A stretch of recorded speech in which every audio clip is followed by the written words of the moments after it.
When evening came, Jesus was reclining at the table with the 12. And while they were eating, he said, "Truly, I tell you, one of you will betray me." They were very sad and began to say to him, one after the other, "Surely you don't mean me, Lord." Jesus replied, "The one who has dipped his hand into the bowl with me will betray me. The Son of Man will go just as it is written about him. But woe to that man who betrays the Son of Man.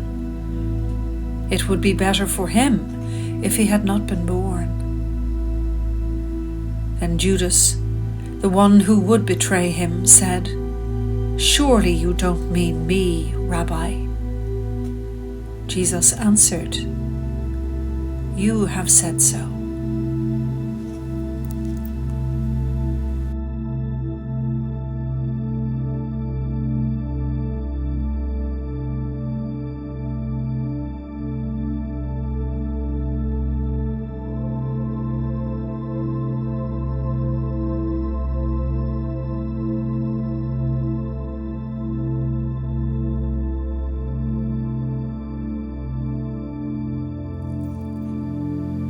Then Jesus went with his disciples to a place called Gethsemane, and he said to them, "Sit here while I go over there and pray." He took Peter and the 2 sons of Zebedee along with him, and he began to be sorrowful and troubled. Then he said to them, "My soul is overwhelmed with sorrow to the point of death. Stay here and keep watch with me." Going a little farther, he fell with his face to the ground and prayed, "My Father, if it is possible, may this cup be taken from me. Yet not as I will, but as you will." Then he returned to his disciples and found them sleeping.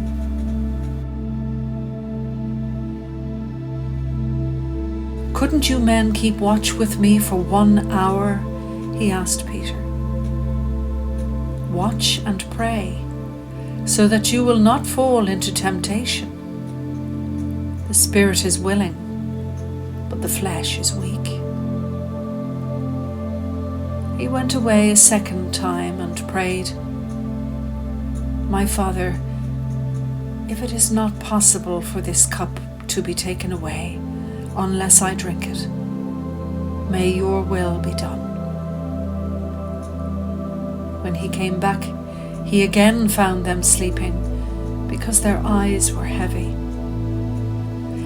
So he left them and went away once more and prayed the 3rd time, saying the same thing. Then he returned to the disciples and said to them, "Are you still sleeping and resting? Look, the hour has come, and the Son of Man is delivered into the hands of sinners. Rise, let us go. Here comes my betrayer." While he was still speaking, Judas, one of the 12, arrived. With him was a large crowd armed with swords and clubs, sent from the chief priests and the elders of the people. Now the betrayer had arranged a signal with them. "The one I kiss is the man. Arrest him." Going at once to Jesus, Judas said, "Greetings, Rabbi," and kissed him. Jesus replied, "Do what you came for, friend." Then the men stepped forward, seized Jesus, and arrested him.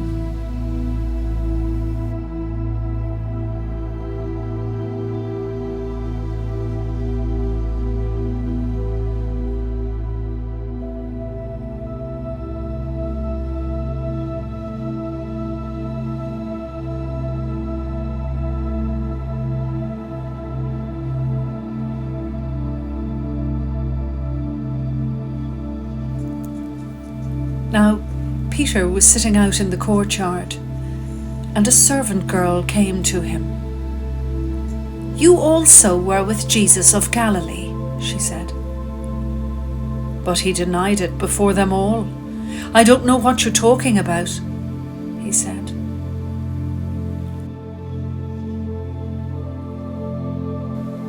After a little while, those standing there went up to Peter and said, "Surely you are one of them. Your accent gives you away." Then he began to call down curses, and he swore to them, "I don't know the man."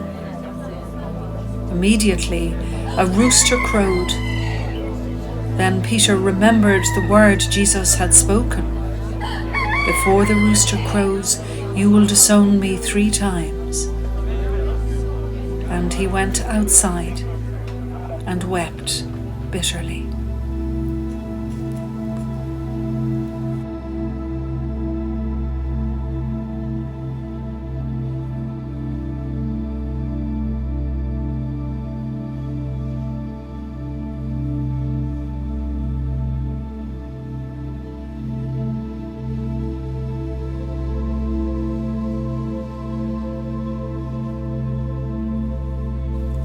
Meanwhile, Jesus stood before the governor, and the governor asked him, "Are you the king of the Jews?" "You have said so," Jesus replied. When he was accused by the chief priests and the elders, he gave no answer. Then Pilate asked him, "Don't you hear the testimony they are bringing against you?" But Jesus made no reply, not even to a single charge, to the great amazement of the governor.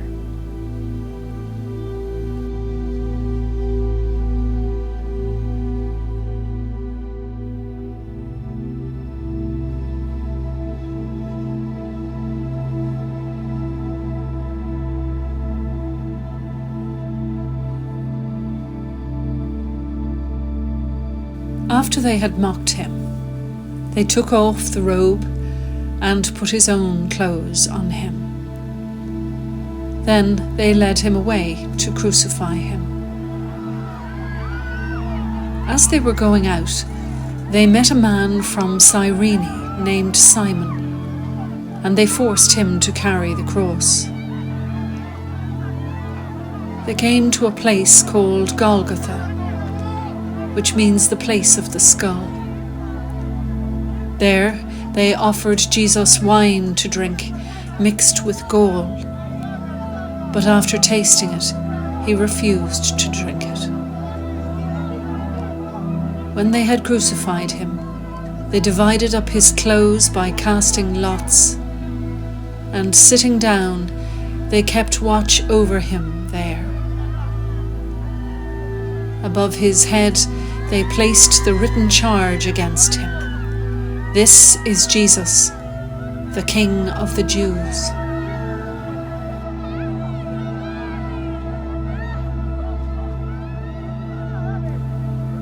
Two rebels were crucified with him, one on his right and one on his left. Those who passed by hurled insults at him, shaking their heads and saying, "You who are going to destroy the temple and build it in 3 days, save yourself. Come down from the cross if you are the Son of God." In the same way, the chief priests, the teachers of the law, and the elders mocked him.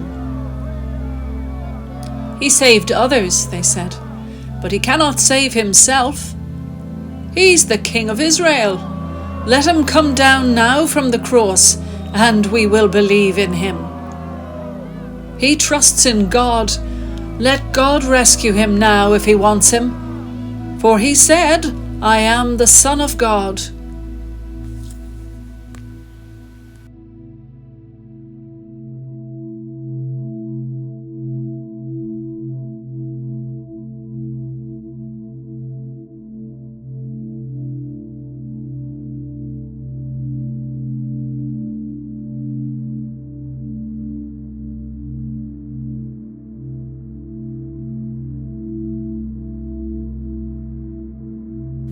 From noon until 3 in the afternoon, darkness came over all the land.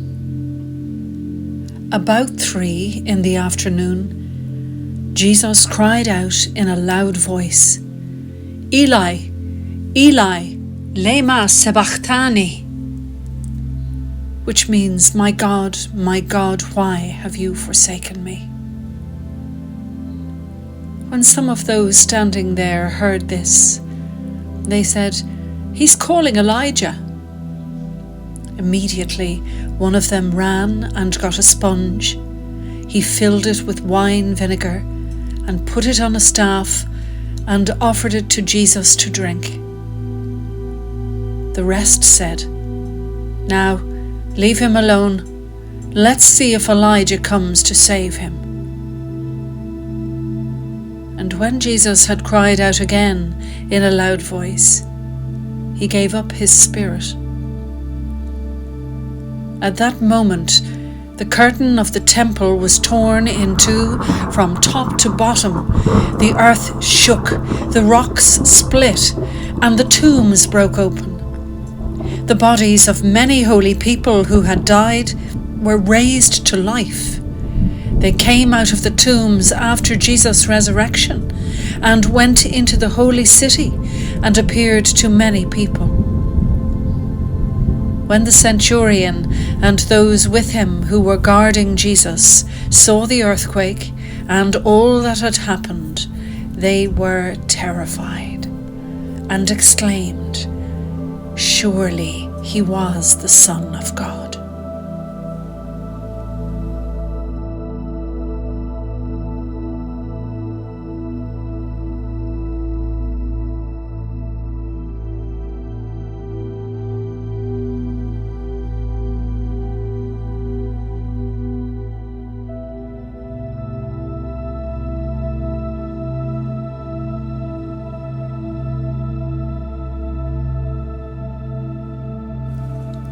As evening approached, there came a rich man from Arimathea named Joseph, who had himself become a disciple of Jesus.